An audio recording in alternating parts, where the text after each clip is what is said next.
சந்தித்தால் 70 பேருக்கு கால் இல்லை, மீதி 30 பேருக்கு கைகள் இல்லை. உறுப்பு அறிந்துவதை கூட உடல் ஊனம் என்று கருதாமல் தன் லட்சியத்தை தன் இலக்கை ஊனமாக்க விடாமல் என் அன்பு தம்பிமார்களும் தங்கைகளும் களமாடி தன் தாயக விடுதலைக்கு போராடி கொண்டிருக்கிறார்கள். நீங்க நினைத்து பாருங்க, வீட்டை எப்படி நாம் செங்கலை அடுக்கி அடுக்கி வீட்டை கட்டுகிறோமோ அப்படி நம் உறவுகள் தங்கள் உடலை அடுக்கி அடுக்கி தமிழீழ நாட்டை கட்டிக் கொண்டிருக்கிறார்கள் என்பதை நாம் மறந்துவிடக் கூடாது. எங்க ஐயா நெடுமாறன் ஐயா அவர்கள் குறிப்பிடுவது மாதிரி அது வீரம் தெரிந்த ஒரு அறப்போர். இவர்கள் நினைக்கிறார்கள் எல்லோரும் இவர்களுக்கு பிரச்சனை இருக்கிறதே, நாம் தமிழீழம் அடைவதில், தமிழன் நாடு அடைவதில் இவர்களுக்கு பயம் இருக்கிறது, இவர்களுக்கு அச்சம் இருக்கிறது. ஏன் இன்னைக்கு பல்வேறு மொழிவாரி மாநிலங்களை கொண்ட இந்தியா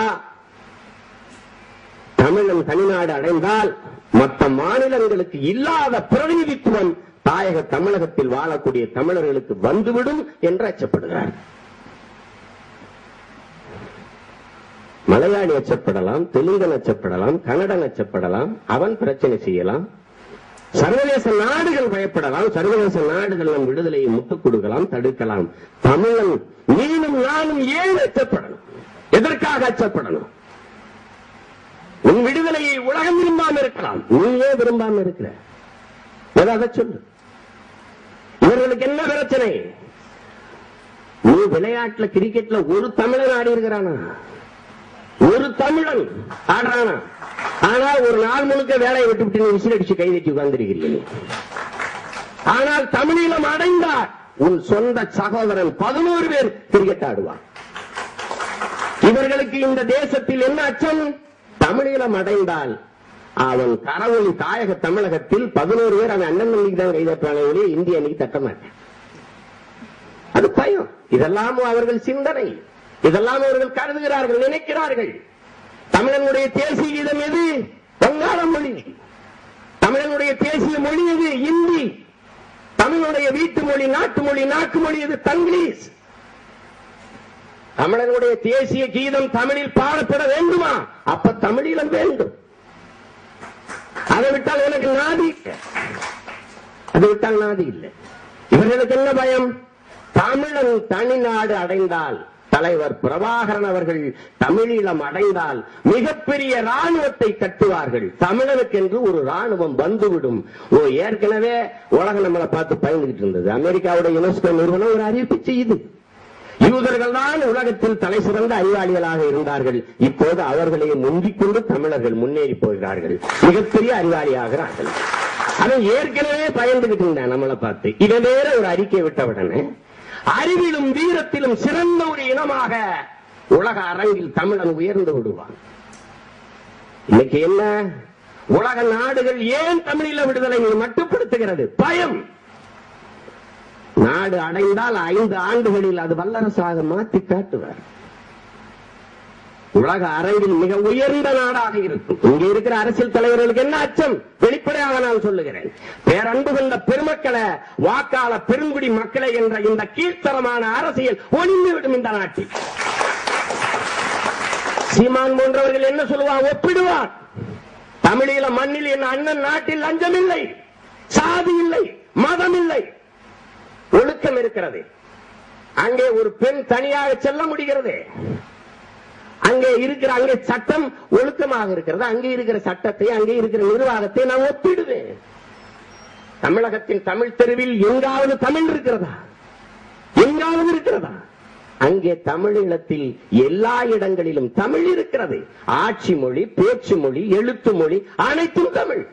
பிள்ளைகளுக்கு தமிழில் பெயர் வைத்தால் தமிழீழ வைப்பக நிதியில் நிலையான வைப்பக நிதியாக 500 ரூபாயை தலைவர் அவர்கள் முதலீடு செய்கிறார்கள். இங்க அப்படியா? ரமேஷ், தினேஷ், விகேஷ், கணேஷ், சுரேஷ், என்ன இளவு கர்மாந்திரம் இந்த பெயர்கள் வச்சுக்கிட்டு அலங்கிட்டு இருக்கான். பெத்த மகனுக்கு சச்சின் டெண்டுல்கர்னு பேர் வைக்கிறான். இவன் பிள்ளைய பெற்றுட்டு அவங்க பேரையும் சேர்த்து வைக்கிறான். இப்படி ஒரு ஈனத்தனம் நிலவுகிற நாடு இது. நான் தான் சொன்னேன், அது காட்டுக்குள் ஒரு நாடு, இது நாட்டுக்குள் ஒரு காடு. எதன் பொருட்டும் இதை ஒப்பிட முடியாது. நாங்கள் அடிக்கடி ஒப்பிடுவோம். அந்த நாட்டோட ஒப்பிடுவார்கள். இங்கே இருக்கிற எழுச்சி மிக்க இளைஞர்கள் கிளர்ச்சி செய்வார்கள் என்று அச்சப்படுகிறார்கள். அதுதான் பிரச்சனை. இவர்கள் அதற்குத்தான் பயப்படுகிறார்கள். வேற என்ன இருக்குது? தமிழனுக்கென்று ஒரு நாடு வந்துவிடக் கூடாது என்று பயப்படுகிறார்கள். இன்னைக்கு முல்லை பெரியார் பிரச்சனை, ஒகேனக்கல் பிரச்சனை நாங்க தமிழில அடைஞ்சிட்டா பேசுவானா? நடக்குமா? என்ன யாராவது தைரியம் வருமா? ஒன்று தெரிந்து கொள்ளுங்கள். நீங்க 6.5 கோடி தமிழ் மக்கள் நீங்க இந்த தேசத்தில் வாழ்றோம் நினைச்சுட்டு இருக்கோம். நம்ம இருந்த இடம் தடம் கிடையாது. நமக்கு உலகத்தின் எந்த எல்லையில போய் இறங்கி தமிழ்ல பேசினாலும் நீங்க இலங்கையிலிருந்து தமிழீழத்திலிருந்தா வந்திருக்கீங்கன்னு கேட்கிறேன்.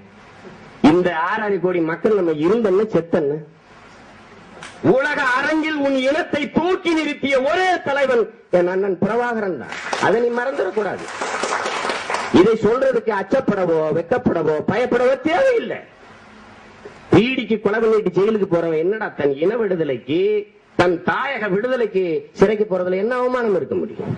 புழல் சிறையில நிறைஞ்சிருக்கிற இன்னைக்கு இந்த தாயகத்துல இந்த நாட்டுல படிப்பகத்தில் நூலகத்தில் இடம் இல்ல. படிக்க அறிவு பசி கொண்ட ஆயிரக்கணக்கான இளைஞர்கள் வந்து கூடுகிறார்கள்.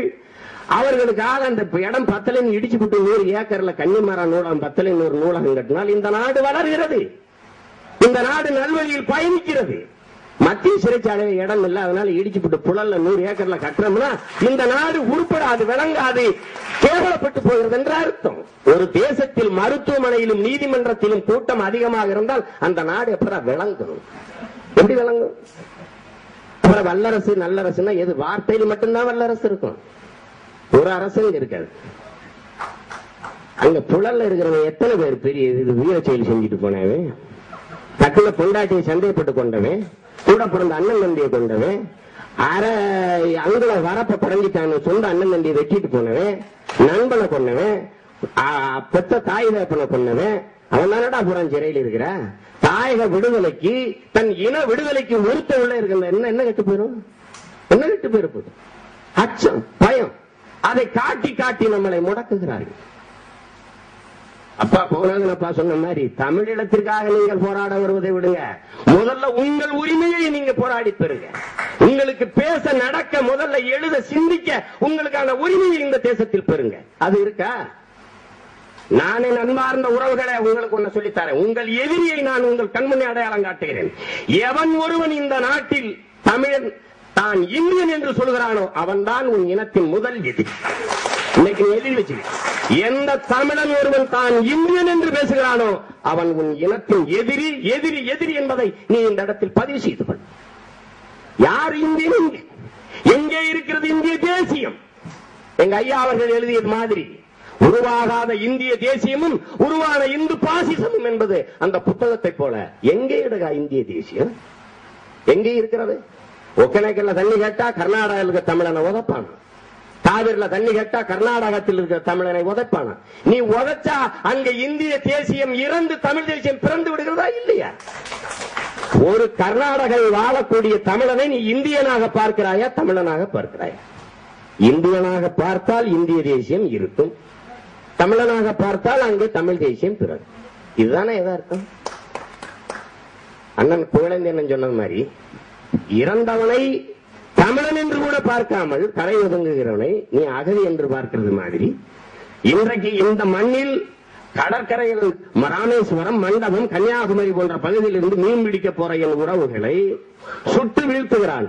செத்து விழுகிறவனை இந்திய மீனவன் சுடப்பட்டான் என்று ஒரு செய்தி இந்த தேசத்தில் எந்த ஊடகத்திலேயாவது பதிவு செய்யப்பட்டிருக்கிறதா உறவுகளே? தமிழ் மீனவன் செத்தான் என்று சொல்லுகிற போத இந்திய தேசியம் செத்து தமிழ் தேசியம் பிறந்து விடுகிறது. இதுதான் உண்மை. இதை யாரும் நீங்க மறுக்க முடியாது. எங்கே இருக்கிறது இந்திய தேசியம்? தவிச்ச வாய்க்கு தண்ணி தராத ஒரு தேசத்தின் மீது எனக்கு என்னடா பாசம் வரும், நேசம் வரும்? இது என்ன பைத்தியக்காரத்தனம்? இது ஒரு முட்டாள்தனம். எவன் ஒருவன் தன்னை இந்தியன் இந்தியன் என்று பேசுகிறானோ அவன் தான் நம் இனத்தின் முதல் எதிரி.